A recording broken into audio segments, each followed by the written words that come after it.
What's going on, guys? Sometimes it seems like MVP voters are biased towards players who play a certain position, or those who play for a big market team. And then there are those specific players who just always seem to get the votes no matter what. Some of the world's greatest athletes have yet to win an MVP award, even though they're more than deserving of winning it on an annual basis. Some of these big-time stars may never win it because, for reasons unknown, the voters simply overlook them every single year. I'm Jason Biondo, and today we present 10 players who keep getting snubbed for the MVP award. Don't forget to comment down below ideas for a video. If we choose that idea, we're going to shout you out in the video, so comment down below. And don't forget to subscribe to TPS and put on your notifications because we post videos every single day. Every day is a new video, so why would you not subscribe? It's a really good idea. And a big shout out to Good News for suggesting this video. I'm really glad you're not fake news, man. You're good news. See, he got picked for this video. I guess you could say he had some good news when he found out. All right, let's start with some honorable mentions. Nikita Kucherov. He's been snubbed a couple of times now, but in the midst of an epic 2018-19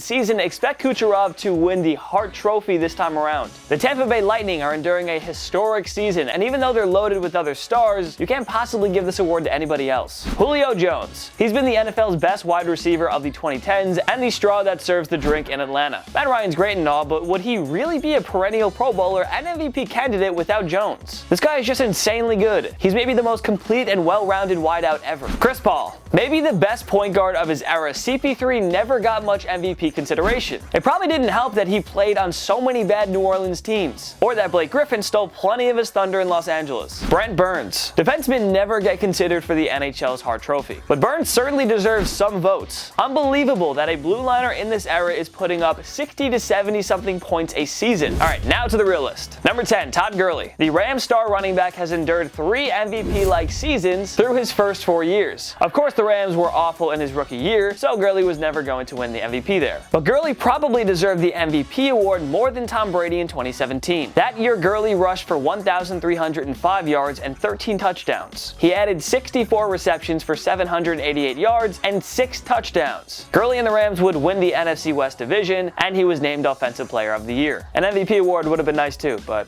oh well. In 2018, Gurley and the Rams won 13 games and reached Super Bowl 53. He had 1,251 rushing yards and a whopping 17 touchdowns, plus 4 TD receptions, and he missed 2 games. So you're telling me 21 all-purpose touchdowns isn't enough for MVP honors? I mean, I guess Patrick Mahomes did deserve the MVP award in 2018 after all, but yeah, Gurley got hosed in 2017. The good news is he's still very young and has plenty of time to win it, so that's good. Number 9, Kawhi Leonard. It was hard for Leonard to overshadow Tim Duncan in the early stages of his career, but the defensive stalwart led the San Antonio Spurs to the championship in 2014, and he was named NBA Finals MVP as well. Ever since Leonard made his mark as one of the game's elite players, he's been continually snubbed by MVP voters. The 2-time Defensive Player of the Year helped the Spurs win 67 games in 2015 and 16, even though Duncan and the other Spurs vets were well past their playing primes. A year later, Leonard guided San Antonio to 61 wins, and they reached the Western Conference Finals. He deserved the MVP award both years, but they went to Steph Curry and Russell Westbrook. Leonard has enjoyed an MVP-like season in his first year with the Toronto Raptors, but he probably won't get it. The field is too crowded this year, and the voters probably aren't going to pick him over the likes of Westbrook, James Harden, and Giannis Antetokounmpo. How a top 5 player in the league has yet to win an MVP award is beyond us. But hey, time is on Leonard's side. If he leads his team to a championship down the road, he'll surely start to earn more recognition for it.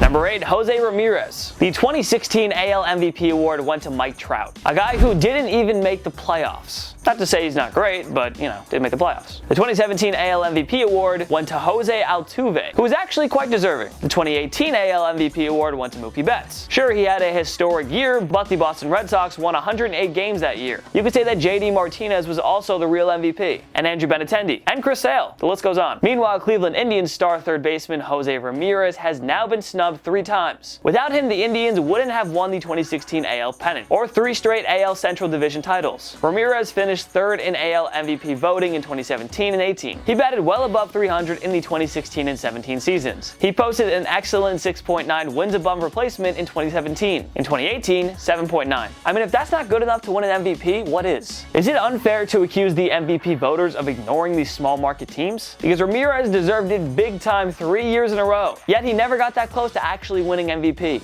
Number 7, Steven Stamkos. Sidney Crosby and Alexander Ovechkin have Hart trophies. Steven Stamkos, the next best player since he broke into the NHL back in 2008, still doesn't have one. He should probably have 2 by now, but whatever. Scoring 91 points in 2010 and 2011 and helping Tampa come within 1 game of reaching the Stanley Cup Finals wasn't enough. A 60-goal season in 2011 and 2012 bought Stammer a 2nd place finish in Hart Trophy voting, but that's the closest he came to winning it. And in 2015, when Stamkos led Tampa to the Stanley Cup Finals, 11th in Hart Trophy voting. Now with Nikita Kucherov and Victor Hedman reaching superstardom, it's hard to see Stamkos ever winning the Hart Trophy. Perennial 40-goal and 80 to 95-point players should have at least 1 Hart Trophy in their trophy rooms, but not Stamkos. The man has simply been snubbed way too much, and it's hard to understand. Number 6, Giannis Antetokounmpo. Now the Milwaukee Bucks were quite terrible for the first few years of the Greek Freak's career, but really the man is arguably the best player in the NBA right now. Seriously, he honestly deserved an MVP award in 2017 and 18. When you consider the lack of talent surrounding him,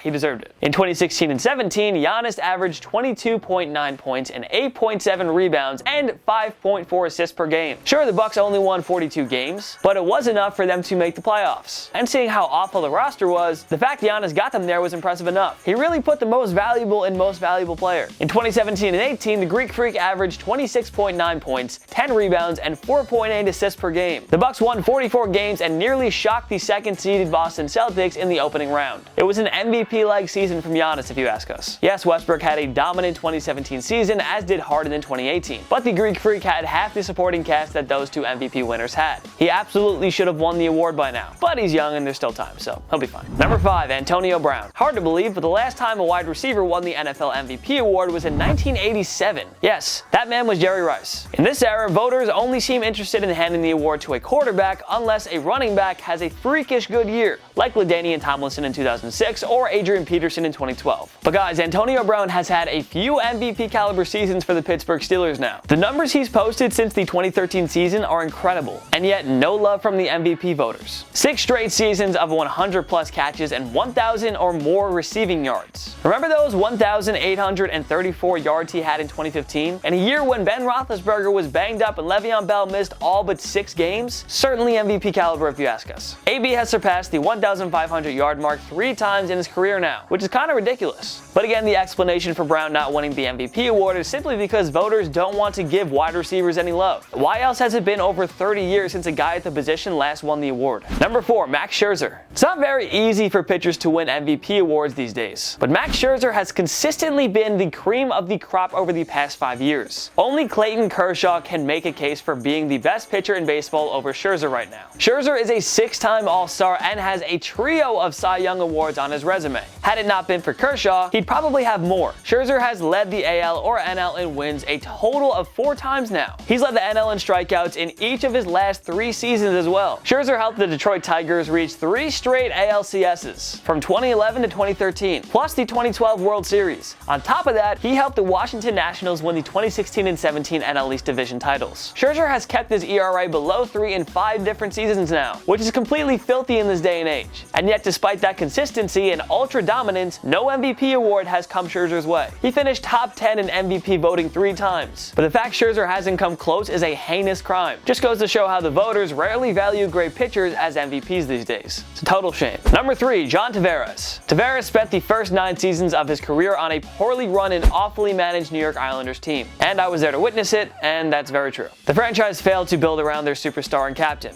and yet JT somehow guided the Islanders to the playoffs 3 times during his 9-year tenure with the team. Tavares was a Hart Trophy finalist in both 2013 and 15, but when one guy single-handedly carries his team to the postseason, he should probably win the Hart Trophy at least once, no? Tavares was a consistent 30-goal player for the Islanders, and he registered a trio of 80-point seasons. This was despite the team having no true number 1 goalie, few decent defensemen, and not very many efficient forwards. Sidney Crosby and Alexander Ovechkin have Hart trophies, even though they've been supplemented with other superstars. Tavares obviously isn't as great as Crosby or Ovi, but he's proven to be very valuable to his team's success. Anyway, Tavares never won the Hart Trophy on Long Island. He signed with the Toronto Maple Leafs in the 2018 offseason, but it's hard to see him winning MVP honors over teammates Mitch Marner and Austin Matthews. He could very well go down as the greatest player to never win the Hart Trophy. Number 2, Anthony Davis. Davis. 6-time All-Star, 3-time All-MVP first-team selection. Absolutely no other stars to ever compliment him, with Jrue Holiday probably being his best sidekick. Does the very short-term partnership with DeMarcus Cousins really count? Anthony Davis gets better every year, averaging nearly 30 points and over 10 rebounds per game for the New Orleans Pelicans. It's only brought 2 trips to the postseason. No wonder he asked for a trade, and no wonder his tenure with the Pelicans is winding down. Well, Davis should win an MVP on his next team, be it the Los Angeles Lakers, Boston Celtics, or New York Knicks. But it's strange how he never won in New Orleans, especially in 2018 when he guided the Pelicans to the playoffs without Cousins. Number 1, Drew Brees. Unbelievable. He's the all-time passing yards leader and will surely break Peyton Manning's record as the career passing touchdowns king as well. And yet, unlike just about every other elite quarterback in NFL history, Drew Brees hasn't won an MVP award. Now, a large portion of Brees' prime years with the San Diego Chargers and New Orleans Saints were wasted,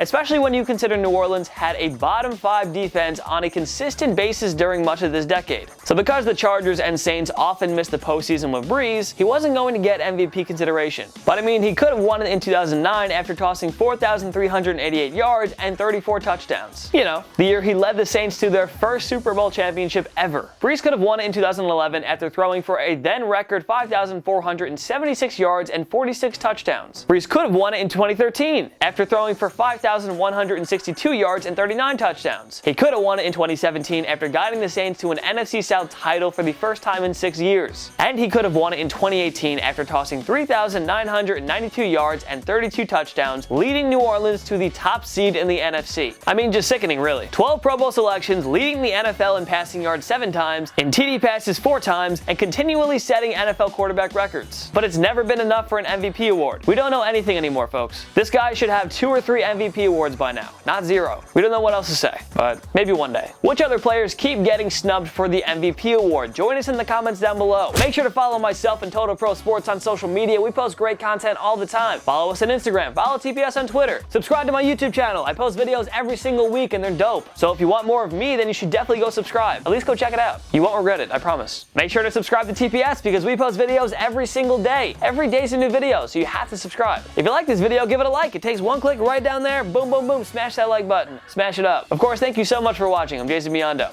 and I'll see you next time. My knee.